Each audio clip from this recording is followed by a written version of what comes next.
Olá, boa noite, me chamo Neto e hoje vamos falar sobre a Filmation, da Ultimate Play the Game. É um trabalho da equipe de direção da de graduação em Sistemas e Mídias Digitais da Universidade Federal do Ceará. Espero que gostem. Então, o que é a Filmation? Em alguns artigos pode-se encontrar a descrição da Filmation, desenvolvida pela Ultimate Play the Game, como uma engine de criação de jogos. Entretanto, pela ausência de um produto que a defina como tal, e baseando-se na definição de Richard Valdivia da revista Jogos 80, podemos entender Filmation como uma técnica. Mas antes de falarmos da técnica em si, vamos fazer uma breve viagem pelo tempo e pelo contexto das empresas de jogos da época. Fundada em 1982 pelos irmãos Chris e Tim Stamper, alguns amigos e familiares, a Ultimate Play the Game, empresa responsável pela Filmation, contava, segundo o relatório do jogo Giros, da Konami, com o melhor time britânico de design de jogos da época. Isso porque tanto Chris quanto Tim tinham experiências prévias e promissoras no mercado, já tendo trabalhado no desenvolvimento de títulos para a Konami e para a Sega, como o próprio Giros e Blueprint. Os primeiros jogos e grandes sucessos foram Jetpack e Pista. A Ultimate Play the Game primeiro licenciou kits de conversão de gabinetes de arcades para empresas, antes de passar para o mais lucrativo mercado britânico de computadores domésticos.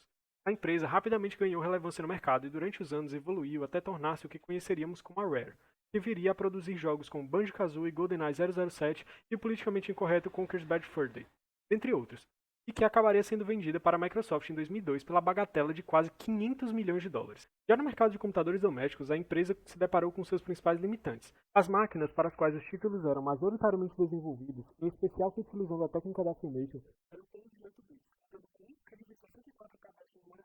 Dentre os principais computadores, vale ressaltar os três cujas vendas foram expressivamente responsáveis pelo sucesso dos jogos: o ZX Spectrum e os MSX e Commodore 64. Além das já citadas limitações do hardware, os usuários das máquinas da época também dependiam da qualidade dos monitores, não raramente vendidos de forma separada. A imagem à esquerda representa as sensacionais 16 cores que podiam ser exibidas em um monitor da época pelo Commodore 64. Os designers de jogos se viravam como podiam para representar as suas ideias e torná-las comercializáveis. O modal dos jogos na época era uma plataforma 2D, em que o jogador podia escolher mover os personagens ou objetos nos eixos X e Y. E é aí que começamos a entrar no mundo isométrico. O jogo da imagem é Anti-Attack, primogênito dos jogos em perspectiva isométrica. Apesar de não ter sido desenvolvido utilizando a Filmation, certamente a precedeu e inspirou. Trouxe um certo respiro à indústria na época, pois permitia ao jogador locomover-se para cima e para baixo, além das 4 coordenadas cardeais. Apesar dos avanços, pode-se observar a simplicidade na representação de formas e estruturas. E é aí que entra a Filmation. Quanto em anti-ataque, podemos dizer que conseguiríamos, entre aspas, acompanhar o movimento da câmera seguindo o personagem. Nos jogos em que se utiliza a técnica da Filmation, observamos ambientes estáticos, em que somente alguns objetos se movem. As paredes das salas têm efeitos de desenho em perspectiva, porém, se prestarmos atenção, notamos que todas as paredes possuem as mesmas dimensões. Outras duas técnicas que permitem a representação mais fidedigna dos ambientes eram o mascaramento e a modularidade. As cenas, apesar de complexas, são compostas de poucos elementos. As paredes de Night Lore, de 1983, por exemplo, são pequenos padrões de imagens redesenhados diversas vezes para propiciar a sensação de textura semelhante a tijolos de pedra, apesar do limitado uso das cores chapadas. Já o mascaramento era um processo que informava ao computador o local de contorno do objeto. Tudo que estivesse fora desse limite deveria ser transparente, impedindo assim que os objetos se sobrepusessem. Isso fazia com que se gerasse uma noção de limite dentro do espaço estabelecido, e permitia uma visão do personagem mesmo quando ele estava atrás de certas superfícies. Essa técnica pode ser observada melhor nas portas que dão passagem às outras salas. Falando em portas, essas revelam com mais facilidade uma artimanha utilizada pelos desenvolvedores para dar uma noção de profundidade. Matematicamente, seria errado que, em perspectiva, as portas tivessem as mesmas dimensões. Entretanto, como já citado, essas foram alternativas encontradas pelos desenvolvedores, uma vez que não poderiam fazer cálculos matemáticos muito complexos. A esse conjunto de técnicas foi dado um nome que viria a ser comercialmente conhecido como Filmation. Vale lembrar de um importante aspecto da comercialização dos títulos na época. Devido às limitações dos dispositivos e pela impossibilidade de trabalhar textos e narrativas muito complexas nos computadores, as publicadoras se utilizavam muito de revistas, propagandas e das próprias caixas dos jogos para criar as histórias e enredos dos games. Não somente, mas também para gerar apreço e dar asas à imaginação de seu público, que era, em sua grande maioria, composto por crianças. E foi assim que nasceram os horrorosos títulos da Filmation. Vamos ver alguns? Começando pelo famoso Night Lore, no enredo, o Cavaleiro Saberman perambula pelas salas do castelo medieval do mago Melchior. Somente ele sabe como se livrar da maldição que o faz, durante o dia, ser um homem comum, mas à noite transformar-se em um temido lobisomem. Para se livrar da maldição, ele deverá encontrar 14 objetos espalhados por seu castelo, cheios de perigos, e depositá-los em um caldeirão. O jogador deveria se aventurar pelas salas do castelo, tendo cuidado com os inimigos para encontrar os objetos. Em Alien 8, as últimas criaturas de um planeta moribundo em uma galáxia distante, conhecida como os Guardiões, armazenam suas bibliotecas, seus registros e conhecimentos em uma única nave, junto com alguns membros da sua raça, que foram congelados criogenicamente. O jogador, no papel do robô Alien 8, é encarregado de manter os ocupantes da nave vivos durante a viagem.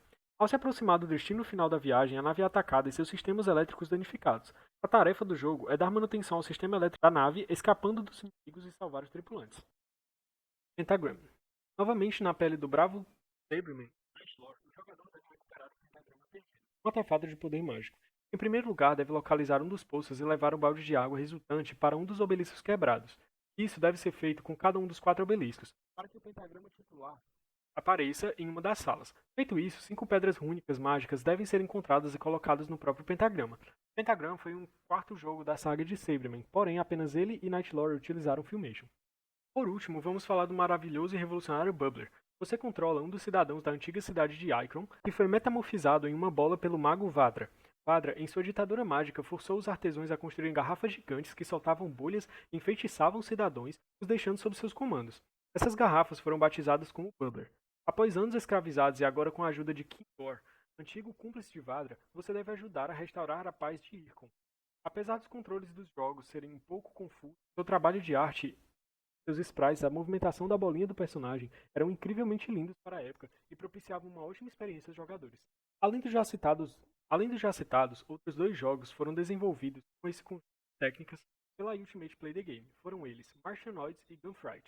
Apesar da boa quantidade de títulos já na época, outras empresas se interessaram pela técnica utilizada e desenvolveram títulos excelentes como Head Over Hells e o jogo do Batman, 1986, utilizando essas mesmas técnicas. Ambos os jogos citados foram desenvolvidos pela Ocean Soft. Bem, como podemos ver, a Filmation foi parte importante da indústria de jogos nos anos 80 e precedeu uma das mais influentes empresas de jogos do mundo.